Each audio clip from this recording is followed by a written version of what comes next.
Noong umpisa ng taong 2025, kanya-kanya tayong resolutions at goals na gustong gawin at matupad sa loob ng 365 days ng kasalukuyang taon. Ngayong magtatapos na ang 2025, may mga natupad ba sa mga pangarap natin? Pinulusuhan ng aming team ang ilang Pinoy. Si Evelyn, tuwang-tuwa sa natanggap mula sa asawa. Nasa 1 taon na rin daw kasi ito sa kanyang wish list.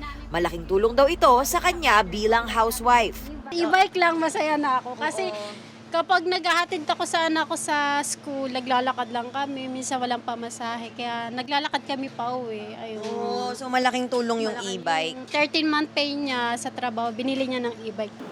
Si Japheth, nakapagpundar ng motorsiklo para sa kanyang munting negosyo. Dumami rin ang binebenta niya sa kanyang food cart. Yung unang gamit po namin is cart lang po na bike. So ngayon 2025 po, ito na po yung naano ko. Naipundar. Ulam-ulam lang po noon. Ngayon, nagdagdag ako ng pares at saka lugaw. Si Dennis, katas ng kaliwat ka ng trabaho ang naipundar ngayong taon para sa pamilya. Nagkaroon po kami ng sariling bahay. Wow, saan ka nakatira ngayon? Diyan po kami pero may bahay po kami sa Bulacan. Ayun po yung sariling bahay po namin. Hindi man direktang nangyari kay Gemma, pero masaya siyang nabigyan ng pagkakataon ang kanyang anak na maging Philippine representative ngayong taon. Nakarating na rin siya ng Malaysia. Representative siya ng school?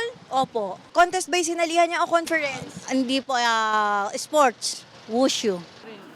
Ang greatest blessing naman ni William ngayong taon, hindi raw planado pero nagpapasalamat sila dahil ipinagkaloob ito. Binigyan kami ng baby boy. Lumakas ba yung benta mo nung dumating si baby boy? Ang dami mong paninda oh. Oo, kasi kailangan ko siyang paghandaan kasi pagkatapos ng taon na to, mag-birthday siya. Pinagsikapan, ibinigay o hindi inaasahang nangyari o dumating, ang mahalaga, positibo pa ring haharapin ang susunod na taon.